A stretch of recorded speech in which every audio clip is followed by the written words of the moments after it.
Dun dun dun dun dun dun dun dun dun dun dun. Ciao, friends.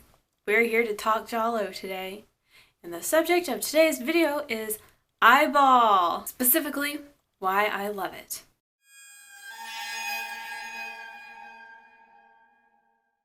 Eyeball was released in 1975. Directed by Umberto Lenzi, with music by Bruno Nicolai. The original Italian title translates to Red Cats in a Glass Labyrinth, and this movie is starring a big old cast. As you may be aware, Lenzi is the director responsible for other movies like A Quiet Place to Kill, Spasmo, Orgasmo, Eaten Alive, and Cannibal Ferox, which I just watched today actually, and a whole lot of other stuff, but those are just like the titles that stuck out to me that are in his filmography. Okay, synopsis of the movie is, according to Wikipedia, a maniac killer in a red raincoat is killing off American tourists on a tour bus by gouging out their eyeballs. Which is kind of misleading because it makes it sound like the killer is doing it on the tour bus, and they're not. But okay, sure. So for this video, like I have been doing lately, I'm not gonna take you through the plot, but instead I'm just gonna point out things that stuck out to me as I watched this movie, things that I love about Eyeball. There will be, of course, a lot of spoilers, and I would recommend that you watch the movie first if you haven't seen it yet. So, what do I love about Eyeball? First of all, the title. I like the title Eyeball much better than Red Cats in a Glass Labyrinth. Eyeball is just very straightforward, and you kind of know what to expect. The soundtrack, love the soundtrack. It's so jazzy and a little funky, and it's just that quintessential kind of giallo soundtrack that I really gravitate towards. And this one's a little overpowering though.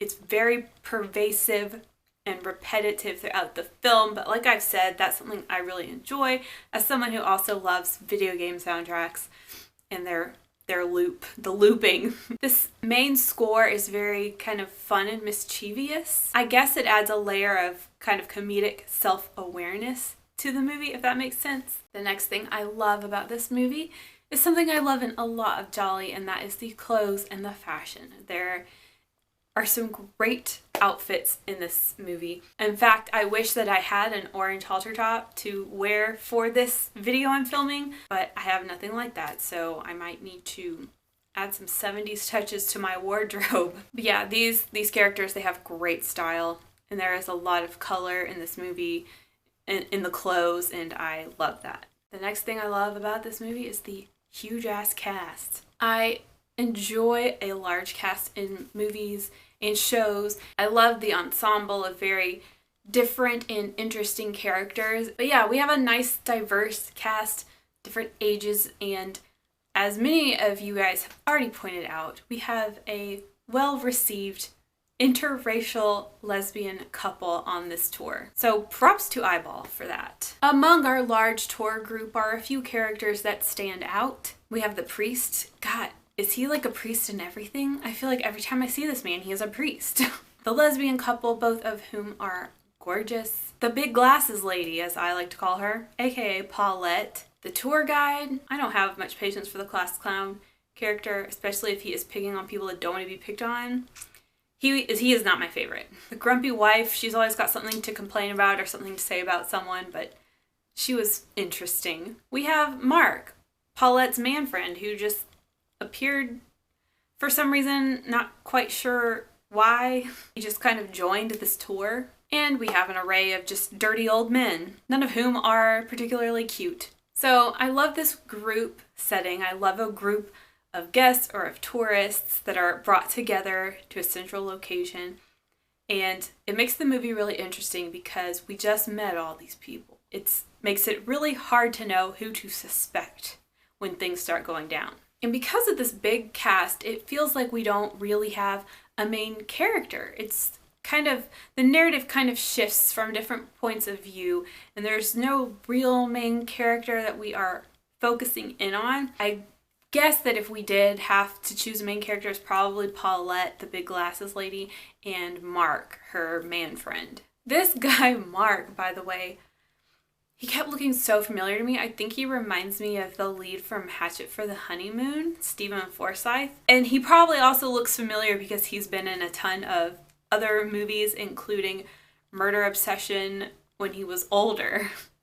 So I was like, oh, it's Oliver from Murder Obsession, of course. The next thing I love about this movie is the premise. The whole group of tourists visiting a foreign country thing gives you a little bit of a feeling of being stranded or kind of trapped, and it has that really unfamiliar, you're in unfamiliar territory. And even though murders are going on, you're on vacation, so the excursions continue, which I thought was kind of funny, but also like, what else do you do? Next thing I love about this movie is the setting, particularly the visuals of the setting. So we're not in Italy, we are in Spain.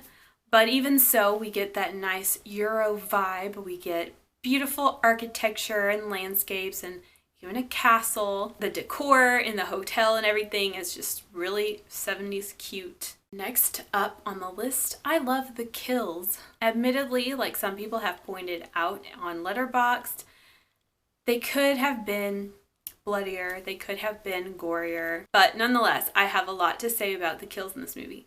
First of all, I love that they're happening in broad daylight. Like, there's not even a shadow, okay? It's just boom, right there in the middle of everything in broad daylight. And that's something I really love about some giallo kills, is the timing will be so perfect to where it's right in the middle of everything, but everyone happens to be looking the other way, and boom, a kill happens. It's always those perfectly timed broad daylight kills. The eyeball stuff, man. Okay.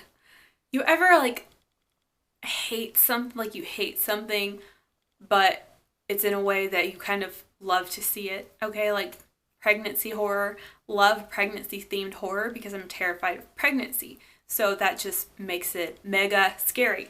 I also hate eye stuff. And this is something that I've recently realized, that I hate eye stuff. Anytime someone is like messing with their eye, like, you know how like kids used to flip their eyelids inside out? I hate eye stuff. And then in these movies lately, I've been seeing a lot of eye stuff. And a little side note, has anyone seen The Chum Scrubber? It's a modern American movie, The Chum Scrubber. Okay. If you don't want to know what happens with eye stuff in The Chum Scrubber, skip ahead a little bit. There is this scene where a kid slashes another kid like with a knife right through the eye. It is just, and he starts screaming and there's blood. It's just, that's one of the perfect examples of the eye stuff that I hate. But it also is just, it's awesome, right? So, of course, as the title suggests, this movie has a lot of eye stuff and it's just extra disturbing for me, but thrilling. Going along with the eye stuff, I love that the inspector has this box of eyeballs that have been collected. And of course, love the disgusting eye stuff that happens at the end. I also made a note, this is just something I felt like I needed to mention, is that people die so quickly in giallo.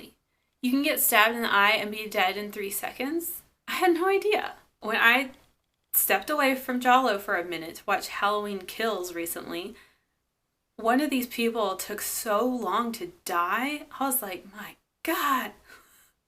And then I realized that not everyone dies in 3 seconds. One of the kills I thought was really noteworthy was in that little like funhouse ride. It was like a little bumper car funhouse ride where the girl gets killed inside the ride. So we have all this great lighting. We have all these like terrible sculptures staring down at the events taking place. And then the girl comes out of the ride dead. Anytime there's like a dead person on a carousel or a ride or something like that, I just love that element in movies, I guess, because of the stark contrast between having a good, clean, fun time and getting murdered. Also, the local girl, I think she's a local girl that gets killed when she's feeding the pigs or whatever, and then all the pigs start squealing and squirming around, and it's intense, but it's really good. It's so like degrading. Next thing I love about this movie is the pacing and the camera work. I just find this whole movie really well written with good transitions and interesting elements, and it kept my attention the whole time. I did read that some people thought it had slow spots, but I didn't have that experience, but I am easily distracted by visuals, so maybe that's why I didn't get bored. Me saying I love the camera work in a giallo is nothing new, but I do feel like I need to mention it. I'm trying to pay more attention and be more appreciative. So in this movie, like many, we get a lot of those abrupt zoom ins and zoom outs, which just makes everything much more dramatic and cheesy. Another thing I loved in this movie, and this is, when I think about Eyeball, this is what I see in my head. It's that stop they made. It was like at a bar area, but it was a dusty rural area. It's where the pigs were.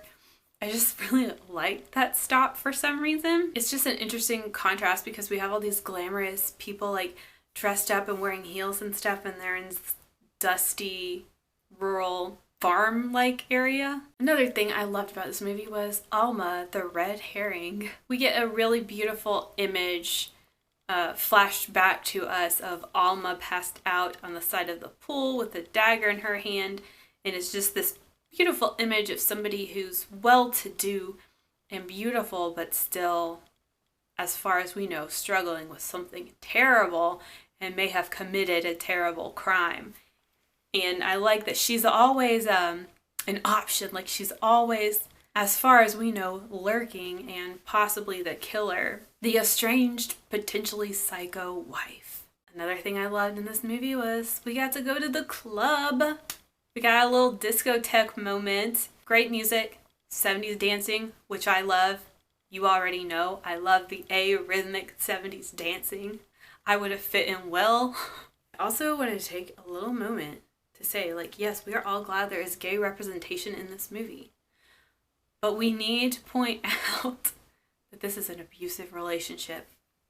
That white girl is really mean. The next thing I love about this movie is this element, this theme of strangers coming together. This is something I love to see in any movies, whether it's apocalypse movies or zombie movies, movies like Devil, the elevator movie. I like when there's a group of random people who don't know each other who have to come together to solve a problem or stay alive or whatever. So I like that we have this diverse group of tourists that are stuck with each other and have a common problem. And there are a few moments where they are working together. Like when Lisa got murdered and several people from the group just start running outside to try to catch the killer. Another thing I love about this movie is the slasher elements. A lot of people are calling this a giallo slasher, not just a giallo. So we have a lot of just quick kills, quick movements, fast camera work, blood splattering. It's very slashery and very cool. Another thing I love about this movie is the interrogations. So our jigsaw-looking inspector, anytime somebody looks suspicious, he starts questioning them. And everyone always answers so smugly, it's hilarious. They'll just be like, well, I always change my shoes halfway through the day, Inspector. Another thing I love about this movie is our final girl, played by Inez Pellegrini. Just shout out, okay? I just love her. I want to see more stuff that she's in. She was just really enchanting. Okay, next thing I love about this movie is the killer reveal. So I watched it a second time before I made this video, and I forgot who the killer was. It takes me a few times to watch a movie before I can remember how it ended, like who the killer was. Is that just me? Anyway, so it's Big Glasses Lady. It's Paulette. Now, they definitely made it look like it was going to be the priest. They made him look real sketch. But it's Paulette. I love like her whole taking out her eyeball and putting in a new one. That was nasty. I was like you before this friend of mine ripped out my eye playing doctor with me, leaving an empty socket. And I love when the cops step in at just the right moment, deliver that fatal shot right before the killer's about to pounce. That is always a satisfying moment. Okay, those are the things I love about Eyeball. I have seen that some people think this is like a guilty pleasure movie or a silly, not so great, maybe more funny giallo. I I can't say that I find anything to be guilty about or anything that really makes it stupider than any other giallo. You could say it's a little more campy and cheesy than some, but I don't think it's a slight to the genre like some people have said. Personally, okay? I think it's spot on. It's a great addition to the genre, and it's like a classic giallo in my opinion. My newbie opinion. So upon concluding my second rewatch, I can confirm I still love this flick. It stands out in many ways, but it gives me that warm fuzzy giallo feeling that I look for. So it stays on my favorites list, and it's definitely one that I would love to own one day. Let me know what you think about Eyeball. I don't care if you love it or hate it. Let's just talk, okay? And let me know if there are any movies you want me to talk about. Oh, I forgot to say this was requested by one of you guys. This was requested by one of you, so thank you. I meant to start out with that. So yeah, that wraps up this video, y'all. Happy December, and ciao for now.